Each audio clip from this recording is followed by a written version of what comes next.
Welcome to First Gen 101, the podcast where first generation graduates share their stories and career tips.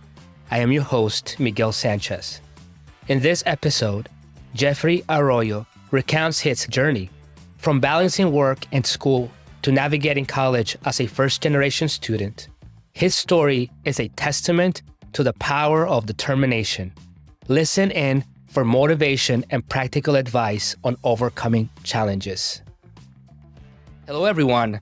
Welcome back to another episode of the First Gen 101 podcast. Let's get right into it. Jeffrey, tell me about your background. How was the process of going to college for you? Sure. So I'm a first generation Guatemalan American, also first generation to go to college in my family. I'm the eldest of three siblings. I have a younger brother and sister. My background was I come from parents who didn't graduate high school, very hard workers, very good, respectful people. So they taught me a lot of humility, especially considering our situation.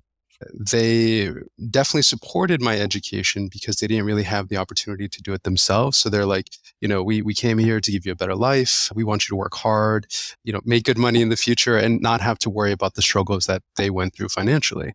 With college, for me, I don't know if it's the typical story, but I started off at community college. And so for many of my cohorts and I, it was kind of considered the 13th grade. We saw a lot of the people we went to high school with. It was tricky to navigate because there's a lot of things we were doing for the first time between myself and my family, like the FAFSA, like how to talk to the different resources on campus for admissions. In those times, and I graduated high school in 2009, they had, some Spanish forms, but when we were there, they didn't really have people who spoke Spanish. So it's not like my parents could directly communicate with them. I kind of had to be like the translator between the school and my parents. And there were things that loosely, I didn't really know what the translation was because there's like higher education terminology, right? Like certain things that are form related or anything like that. So it was it was a tricky balance, but with a lot of patience and not giving up because I wanted to go to college. We got through it. Jeffrey, you mentioned something that I used to hear in high school and the 13th grade, community college as a 13th grade. I went to a community college. To me, going to community college I was just so grateful of having that experience. And we see how those perspectives don't even align sometimes. Some people look down on it. We were very grateful to even go to college. So I'm glad you brought that up. Where did you attend community college? Sure. I went to Westchester Community College. And from there, did you go straight into Purchase College? What was that transition like? One of the things that I ended up doing is I ended up earning 2 associate degrees because I just kept taking classes, not knowing what I wanted to do. I was blessed enough with some academic capabilities where I didn't necessarily struggle in classes, but I really had no direction. And, some folks when, for example, my fiance, her mother and grandmother are nurses. She's a nurse now, right? So there's that kind of lineage or, we're a family of XYZ. I didn't really have that. So I studied philosophy, engineering, trying to see what stuck. And then eventually, through philosophy and psychology, I landed at Purchase and decided to go there. And in the process of going to college, did you visit colleges? Did you have a list of colleges you applied to? How did you decide that Purchase was your next step? Absolutely. So I would say 2 things, location and finances were my main priorities. I live in Portchester, so Purchase is like 10 minutes, great commute for work, but also WCC was only like 15, 20 minutes away from home as well. I intentionally picked those places, especially WCC in high school, because I was thinking to myself, I don't know if my parents are actually going to be able to pay college, right? Like financial aid was great. It covered pretty much everything, which is fantastic. But at the time, I'm like, I can't go to some of these 4-year private schools that my cohorts are going to, and I'm going to save my family money and myself too, because I worked throughout the entire time I was at college. So I was very much like I'll do what I have to. Maybe the name on my resume won't be the best, but I'll get that degree and I'll make something out of myself. You mentioned your parents a few times. What was their reaction when you told them you were going to college? And what was their advice to you about going to college? Yeah. So their reaction was definitely a supportive and happy. They were so proud because I was the first of my siblings to go to college, being the oldest. They really helped me to get into a position that they couldn't. My father and my mother both had 2 jobs while we were growing up. So they were so happy and they're like, you know what? you're still working, bills to pay, but we got you. If we can help you out financially, if you need something. I didn't have a car, so they would drive and pick me up from school, which really helpful. I would also take the bus, but there would be like certain situations where they would be able to help me out. It was a very supportive atmosphere, which is great because it wasn't something that they had necessarily empathy for, but they still had a lot of love and support to give me in that endeavor and say, you know what, we're here for you. Maybe we don't understand exactly every step you're going to take, but we're with you every step of the way. You worked during college. What did you do? What did you work in when you were in college? Sure. So it was a lot of retail and service. I did things like being in pharmacies and some local mom and pop shops. I worked for some time in Greenwich in a women's clothing store. A lot of the jobs I ended up getting either through my father or connections because I didn't have a resume, but I worked all through college. It was about making good connections and being presentable. My dad would say, you know what? I know someone who's looking to hire someone. He would introduce us. I'd do the interview. No resume. They would see that I was polite, positive, that I, asked questions, could take direction well, and that was enough to get me in. So he kind of taught me networking before I knew what networking was, which was great. It's just really making connections with people and seeing, can you help them? Can they help you? And not missing opportunities. That was a big thing. Jeffrey, I'm glad you bring in these topics because you work in career services and I know you help students. I once heard that often employers don't necessarily always hire skills. They hire values and other traits that are not in the resume. And you mentioned that perhaps your resume was not where you wanted to be at the time, but you definitely had a support system primarily from your father who taught you those values. You mentioned you going to Purchase College. What was eventually your major? How did you choose a major? What was that process like? So at WCC, I think one of my associates was in philosophy and the other one was just a general one. I wanted to continue philosophy. When I got to Purchase, I decided I would take a mix of psychology and philosophy. I decided on the psych major because I didn't like the options to work in philosophy. I was told pretty much I can go into law or I could be a professor. Neither of those two were really interesting to me. So I decided, okay, I really like people and I want to see how I can solve some problems. So I stuck with psychology. It was great. Again, have a resume until my junior year of college where I went to career development because my family was like, hey, maybe an internship might be good for you. So I went into the office and I've told my colleagues this who I now work with, which is great. But at the time, I was really intimidated because I didn't have a resume. I didn't know how they were going to receive me. There's always that self-comparison when you see how other people are doing and you're not at that stage. So I was like, I don't know the kind of students they expect to come in through the door. I just know I don't have a resume and I need an internship. I got a great counselor who was still my colleague. Her name is Jessica, very bubbly and friendly. So I was like, oh, thank you, God. I got someone who's really nice because I didn't have enough to fill a page, even though I had multiple jobs because I didn't know what I was doing. Interestingly, finding help, it's one of the major obstacles first generation graduates face or first generation students are facing right now. Other than your colleague Jessica, who you mentioned, were there any other mentors, professors who guided you along the way as you were going to college? Absolutely. A few of them still teach here today. I connected with one thing, and I'm so glad you touched on this topic. I want to mention to anyone listening, especially as a first gen, for some reason, I adopted the mindset that I had to do everything on my own, that it was up to me to achieve my own success, which is true to a point. But I was like, why am I going to go to like office hours? Doesn't that defeat the purpose of me paying attention in class, taking notes, and like doing my own work? Again, totally foolish, but for some reason, having to do most of the college experience on my own made sense to me. So then I started to stay after class, talk to my professors. Most of it wasn't even like specific question. It was just like, I found this topic really interesting and they would always be welcome to chat with me for a bit. So as someone who was a commuter throughout my entire college career, it helped me a lot because I didn't really have too much engagement. Being a commuter is tough. Like you don't know half of what's going on because you don't live on campus, especially if you're working. Most of the time, you're just like a ghost student in class, and then out of class. So those professors who really took the time, not say, okay, I got to go, like, this is great and all, but really took the time to say, like, I'm so glad, like, you're asking these questions, that you're interested in this material, and I'm happy to teach you. I thought that was very helpful for me. It's really important that you connect with professors, other staff in your college, because they also know other people. So it's a good way of building your network. your network's not going to just fall on your lap. You need to pursue it. And as Jeffrey commented, professors are a great way to get that started. Even if you're new or you're intimidated, make sure you connect with at least one professor. You don't know where that can lead.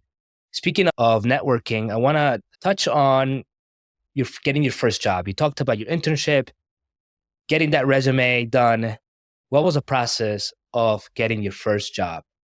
For my first internship, it was actually at this career development center here at Purchase College. That same colleague, Jessica, said, by the way, we have an internship here in case you're interested. As a psych major, I was interested in things like marriage and family therapy, maybe psychiatry, things like that, just generally mental health, and wanted to help people. So I applied to the internship as well as a few others. I remember in the interview, I think what really helped me was I had such a positive impression of this office where I felt like I was talking to professionals who were here to serve the college, serve the students. It was a pleasant conversation. Thankfully, they didn't give me the cold treatment where it's very intimidating and I'm shaking in my boots. I had the opportunity to make them laugh a few times during the interview, which is a great tip for anyone listening. If you can make the person smile or laugh, it's going to go pretty well for you in most cases. What would you say are some of the biggest challenges for first-gen students as they start thinking about their careers? Yes. So I think something that's a challenge for them is to really see the opportunity of college as a way to build their careers and to turn into the professionals they want to be. Enough of them have that ambition or have shaped that ambition to know what that is, which is why internships are so important to get that experience, see what you like and what you don't like. But I think that many times students will sit down, take the classes and just know like, hey, at the end of this, magically I get a job. But it's like, there's so many different students out there in this world, not just in this country, that have similar degrees, somewhat similar academic backgrounds. But what sets them apart is those additional skill building opportunities like internships, maybe volunteering, or even just networking, like shadowing, informational interviews, ways to really put themselves out there. And like you said, skills can be taught. So, these classes, someone else can go to the same class and get the same major as you. But if you show people that you have the potential, even if it's your first experience, or if you are someone who has taken the time to do some research, take some opportunities to build you into those areas, I think that that's where people tend to do well.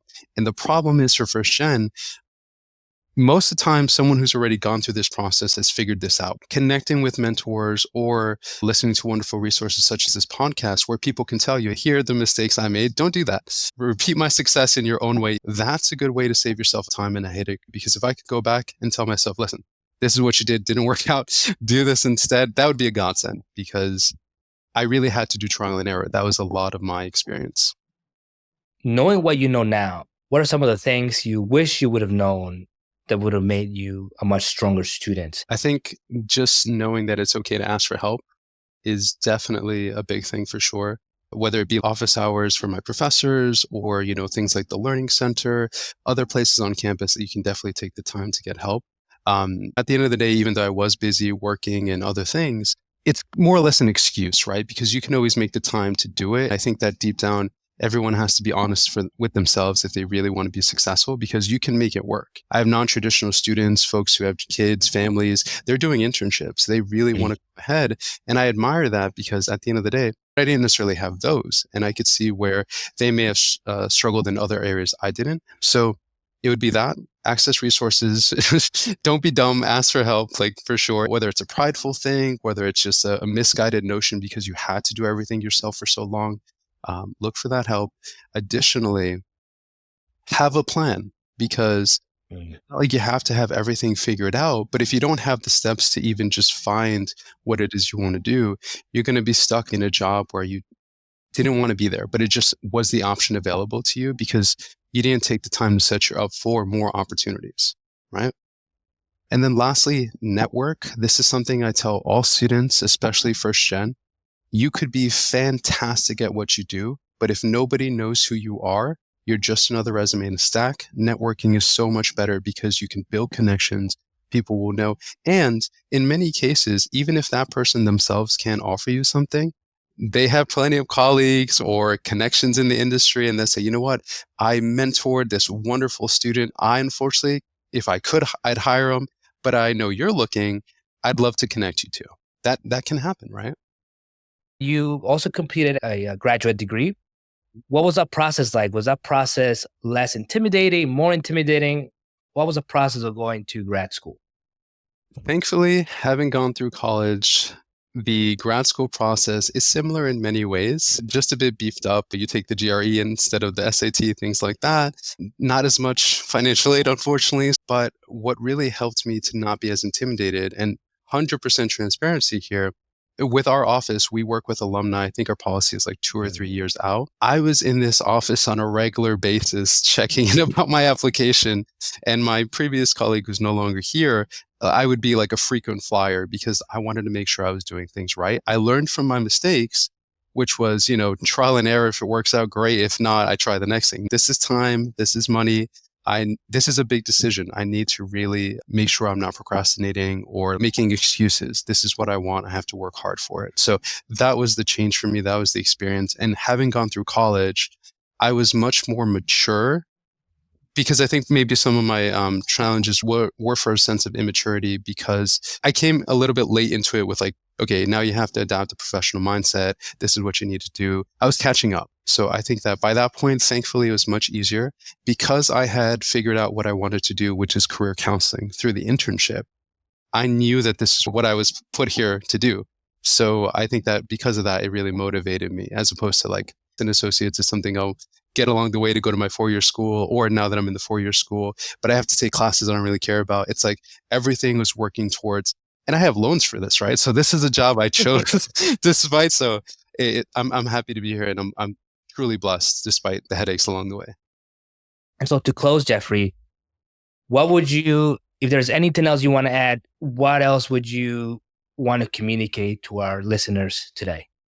Absolutely. So for starters, I want to say thank you, Miguel, for having me on here. If you're listening to this podcast, you're already moving in the right direction because you're looking for information. You're looking to see how you can learn and adapt to your present situation, make things better for you. I want to leave you all with just try to reach out to people, get the best of your opportunity.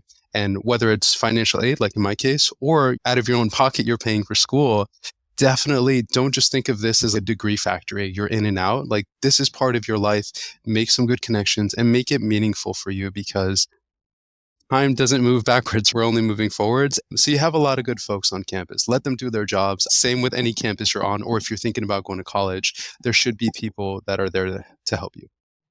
Jeffrey, I think I may have to call Purchase Career Services myself and seek some advice. Thank you, Jeffrey. Thank you for your advice. Thank you for sharing your story with us. We'll see you on the next one. Thanks for listening. If you enjoyed the episode, subscribe to this podcast and share it with a friend. Don't forget to leave a review. Until next time.